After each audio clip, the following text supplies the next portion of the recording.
Good morning, third grade. This is Miss Fogelman here for your writing lesson today. Let me share my screen.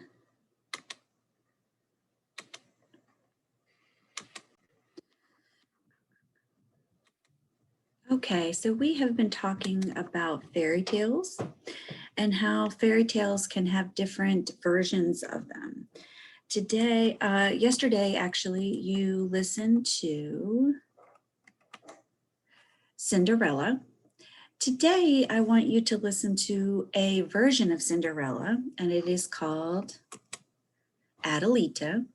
And while you're listening to the story, I want you to think of the following questions.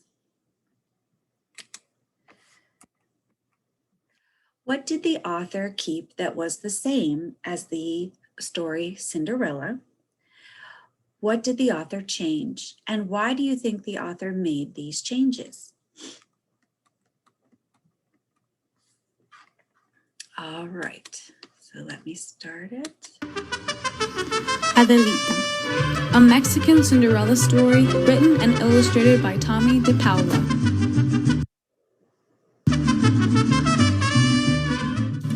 Hace mucho tiempo, a long time ago, in a village in Mexico, there lived a merchant named Francisco and his beautiful young wife, Adela. One day, Adela said, "Francisco, estamos esperando un bebé. We are going to have a baby." "Adela," Francisco said, "me hace muy feliz saberlo. I am so happy." Then he said, "You must send for Esperanza.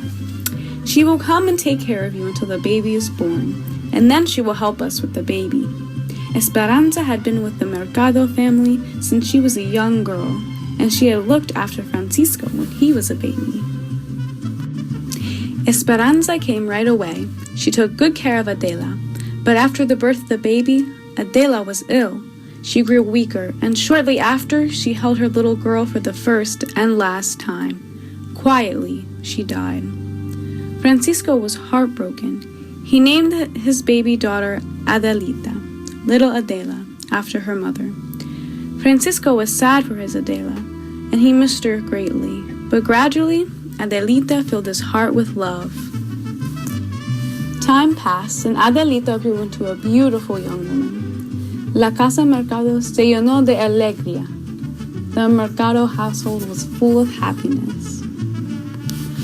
One evening, Francisco called Adelita and Esperanza to his study.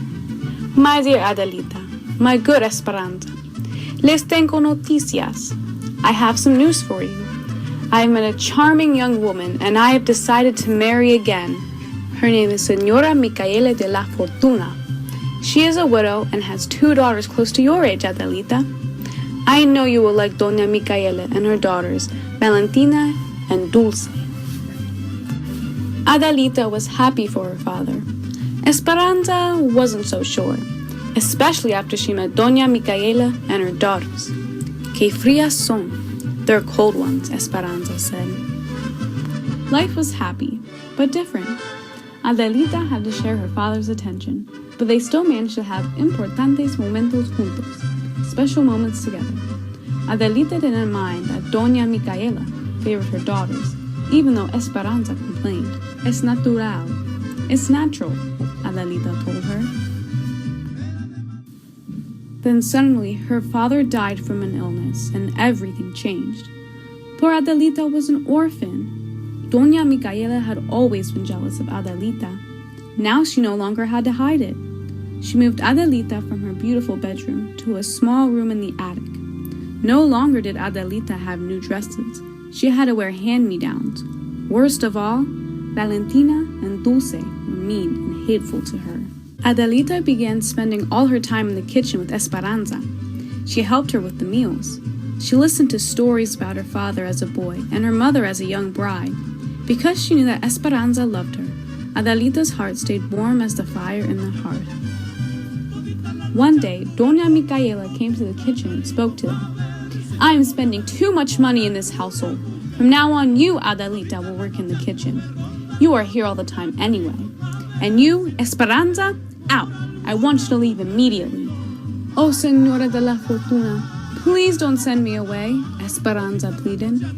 I have been with this family since I was a girl. I will work for no money, just for a place to lay my head in a bowl of beans and a tortilla. Oh, please, Mama, Adelita begged. Esperanza can share my room and my food. Out, shouted Senora Micaela de la Fortuna to Esperanza. Then, in an icy voice, she spoke to Adelita. And don't you dare call me Mama again. I am Doña Micaela to you. She turned and left, nose in the air. Entre lágrimas y abrazos, amid tears and hugs, poor Esperanza said goodbye to Adelita and left with her meager belongings. Adelita was in despair. The days ahead held nothing but loneliness and hard work. Adelita had to prepare all the meals, clean the rooms, and fetch and carry for Valentina and Dulce, who became more like malidad and vinagre, meanness and vinegar. Mis hijas, my daughters, Doña Micaela said one morning, as Adelita was serving breakfast. El Señor and la Señora Gordillo have sent us an invitation to una fiesta in su hacienda, a party at their ranch to celebrate the homecoming of their son, Javier. Oh, Mama, Valentina and Dulce twittered. And, Doña Micaela said with a smile, se rumora, rumor has it, that he will be looking for a wife. The daughters nearly fainted. Secretly, each wanted to be the wife of Javier, and each would do anything to get him. Doña Micaela? Adelita asked as she poured the hot chocolate. May I go too? I knew Senor Javier when we were young. I would love to see him again. Are you serious? Doña Micaela asked. Look at you, so poorly dressed, such a dirty face. I would be too embarrassed to have you in our company. You will stay here. Y punto. That is fine. Adelita went back into the kitchen. The next days were busy. Adelita did not have a minute to herself. Washing, pressing, sewing ribbons on, taking lace off, at the mercy of every little capricho, whim of the sisters, as each tried to outdo the other. So when Doña Micaela, Valentina, and Dulce left for the fiesta, Adelita went into the kitchen and sat by the fire. Suddenly, disappointment swept over her, and she began to weep. She missed her father. She missed Esperanza. She missed being at the fiesta. Tap, tap, tap. She heard a soft knock at the door. Who is it? Adelita asked. Soy yo, only me. It was Esperanza. Oh, Esperanza, I have missed you so much, Adelita cried. Don't cry, mi pequeñita, my little one, Esperanza said. I am here. I had un sueño, a dream, that Doña Micaela would not let you go to the fiesta. So I have come to help. I have borrowed a cart to take you there. But I have nothing to wear, Adelita said. Come with me, Esperanza said. They went to the Cuarto de Teliche's storeroom. Over there, behind those boxes, is your mother's trunk. The key is behind the crucifix. Adelita unlocked the trunk. Inside, she found an old-fashioned, beautiful white dress. Under the dress was a magnificent rebozo, shawl, embroidered with birds and flowers. Oh, mi mamacita, my little mother, Adelita whispered. Adelita washed and dressed. Esperanza braided her hair and wound ribbons and flowers into it. Oh, Esperanza, Adelita said. Doña Micaela will be furious when she sees me. Don't worry, she will never recognize you, Esperanza assured her. Now, vámonos, let's hurry. The fiesta had already begun when Adelita arrived. She walked into the room. Everyone turned to look. The room fell silent.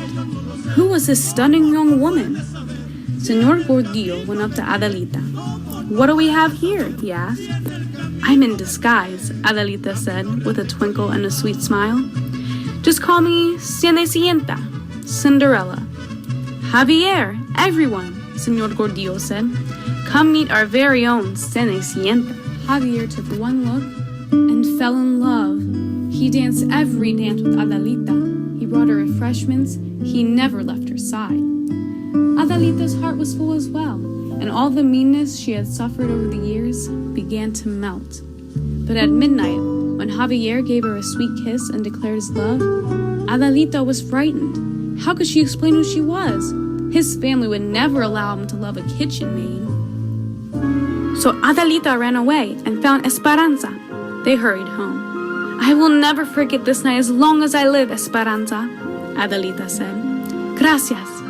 Thank you. If you ever need me, Miita, my little daughter, just call my name and somehow I will hear you, Esperanza told her. The next day, all Doña Micaela and her 2 daughters could talk about was the mysterious Cenicienta, who had appeared and then disappeared from the fiesta, just like the fairy tale. They were jealous of her beauty and even more jealous because they knew that Javier had fallen in love with her.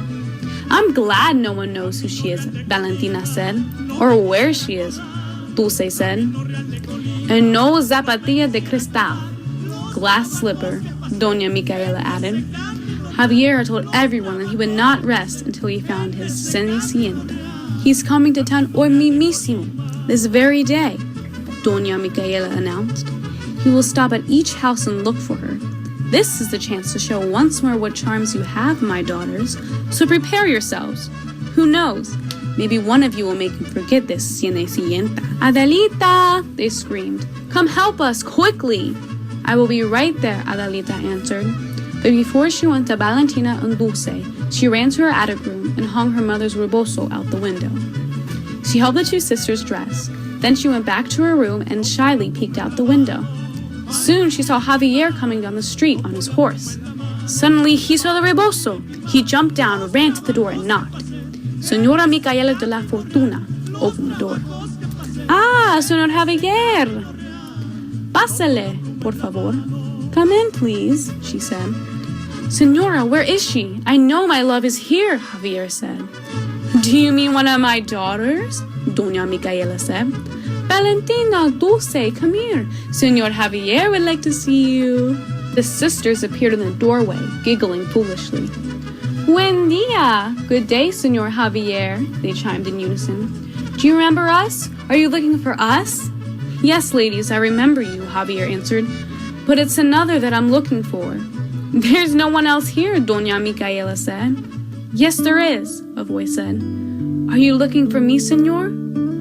There was Adelita, standing at the top of the stairs in her mother's dress and rebozo. My Cenicienta, Javier said. Who? What? What's going on? Doña Micaela asked, while Valentina and Dulce looked at Adelita in astonishment. It's only Adelita, Doña Micaela, Adelita said as she came down the stairs. Only Adelita. Who are you? Javier asked. I am Adelita Mercado Martinez. We knew each other when we were children. Oh, Adelita, of course. I remember you as a little girl, Javier gasped. I am so happy to have found you again, he smiled. I have come to ask my Cenicienta to marry me. Will you? I am an orphan, Señor Javier, Adelita said. Perhaps you should ask Doña Micaela if she will give her permission. Will you, Señora? Javier asked. Why, I don't know. I don't know what. Well, of course. We shall be honored, Señor Javier, Doña Micaela said. Valentina and Dulce glared at Adelita. Then it will be, Javier said, taking Adelita's hand in his. In her sweetness, Adelita invited Señora Micaela de la Fortuna Mercado and her daughters, Valentina and Dulce, to the wedding. Of course, Esperanza was there too. She was going to take care of Javier and Adelita just as she had done before. And just like Cenicienta and her príncipe, prince, we shall live muy felices por siempre. Happily ever after too, Javier said. And they did. Okay, so I would like for you to find the questions in Shobi and answer them about this story. Remember, you need to talk about the things that were different in either story, some of the things that might have been the same, and why you think the author made those changes. All right, have a good day.